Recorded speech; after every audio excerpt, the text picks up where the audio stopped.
TPI Actualité, information tout temps, toutes les.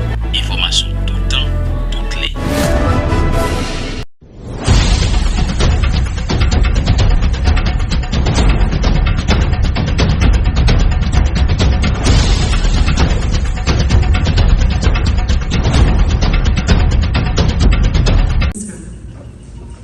Madame la secrétaire générale de la présidence, Monsieur le représentant de la primature, Madame la directrice générale du ministère des Haïtiens vivant à l'étranger, Mesdames, Messieurs les directeurs généraux, Mesdames, Messieurs les ambassadeurs et corps diplomatiques, Mesdames, Messieurs les représentants des organisations internationales, Monsieur le directeur de mon cabinet, Mesdames, Messieurs les membres de mon cabinet, Mesdames, Messieurs les personnels du MAV, les autorités publiques et privées, nos différents partenaires, chers compatriotes vivant à l'étranger, à la presse parlée, en ligne, écrite et télévisée, distingués invités en vos rangs, grades, titres et qualités. C'est avec un profond honneur que je prends la parole à l'occasion de la célébration de la 15e édition de la Journée nationale de la diaspora. Aujourd'hui encore, la République tout entière exprime son attachement et sa reconnaissance envers ses filles et ses fils qui vivent à l'étranger, surtout pour leur engagement constant et surtout pour leur contribution au rayonnement et à la survie même de cette nation. Nous voici à la 15e édition. 15 ans plus tard, des jalons ont été posés. Considérant le rôle crucial de la diaspora dans le développement du pays et l'importance de renforcer les liens entre Haïti et ses ressortissants à l'étranger, le MAC décide cette année de célébrer cet événement de manière plus inclusive et surtout patriotique. C'est dans cette optique que des assises ont été organisées. Cette démarche s'inscrit dans la vision du gouvernement de mobiliser de manière générale les fils et filles d'ici et d'ailleurs. Des réalisations ont vu le jour et des progrès majeurs ont été constatés au sein de diverses communautés de la diaspora. Nous avons aujourd'hui des Haïtiens plus conscients de leur réalité, de leur apport, de leur capacité et de leur force comme entité à part entière de cette nation. Les Haïtiens de l'étranger, plus que jamais, participent dans les grandes décisions de l'État-nation, de notre Haïti chéri. Cette année, le thème retenu est Haïti, sécurité, élection, diaspora a participé pour corée et stabilité. Ce thème évocateur met en avant le contexte d'Haïti d'aujourd'hui. Un contexte marqué par des défis multiples. Un moment où cette frange couramment dénommée diaspora est appelée à jouer un rôle crucial dans le devenir de notre Haïti tant rêvé.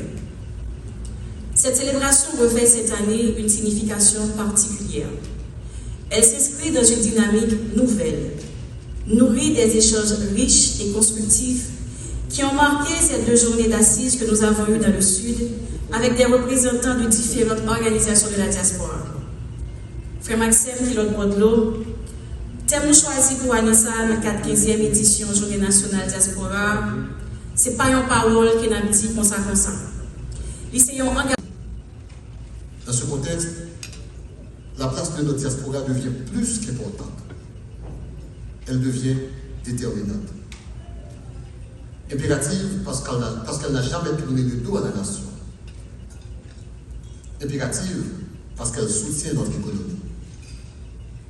Mais aussi impérative parce qu'elle détient une partie essentielle de notre avenir.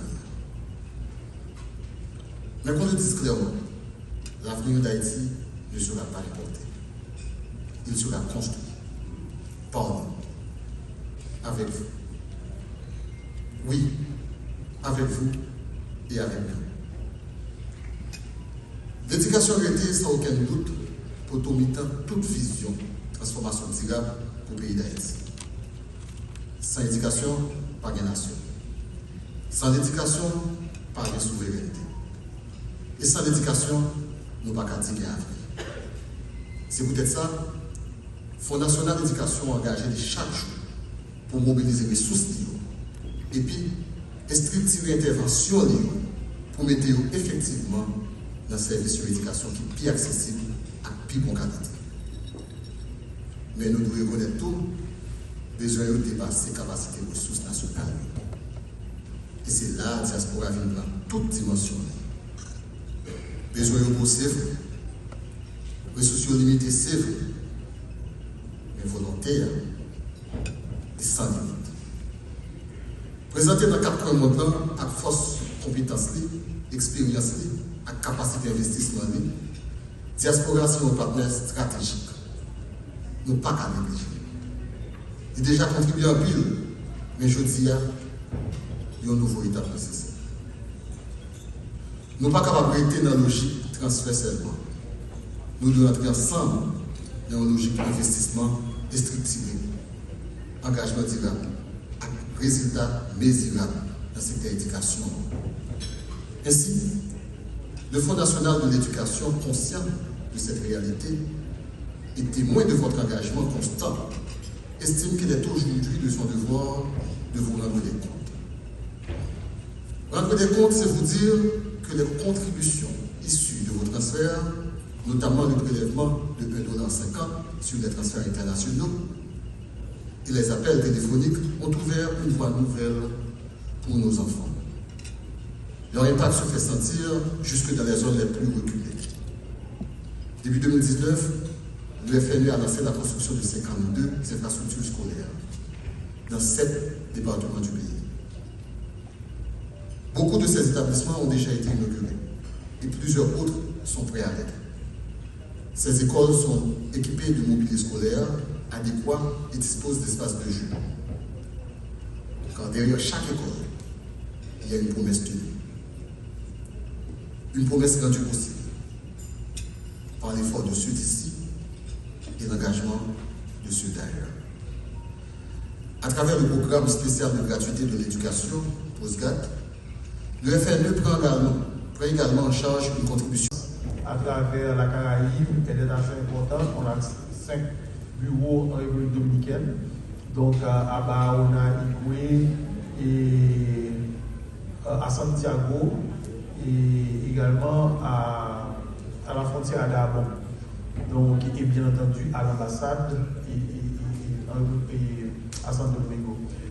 Aux États-Unis, on a 7 bureaux et dans les consulats de Boston, New York, Chicago et également à Miami et à Orlando, à Atlanta également, et bien entendu à notre ambassade à Washington. Et au Mexique, on a...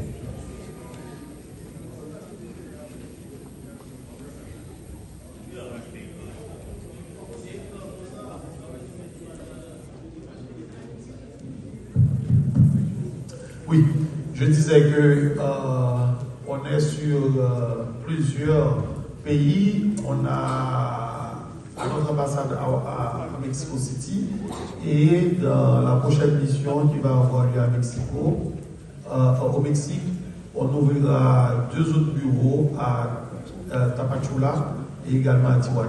Donc, brièvement, je vous donne une cartographie de là où les services de l'ONI sont présents et également, comme j'ai dit tout à l'heure, de la Caraïbe, à Saint-Martin, à Curaçao et dans Guadeloupe, Guyane française, etc. Donc, on est partout. Et après la présentation du conseil électoral, je pourrais peut-être présenter quelques chiffres. Donc, on est plus ou moins prêt si le CEP, si le pays décide de faire voter la diaspora. Donc, il y a une bonne partie de nos compatriotes vivant à l'étranger qui disposent déjà de leur carte d'identification nationale.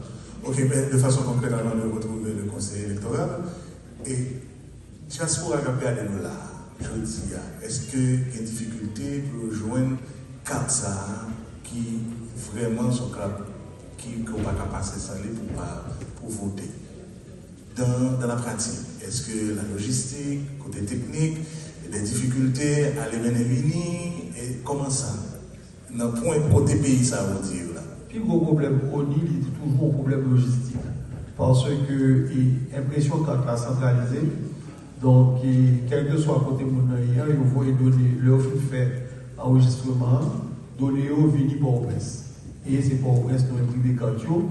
Donc, défi logistique là, c'est retourner Cartio par maintenant, avec la technologie, une fois que vous avez enregistré et bien dans la base de données,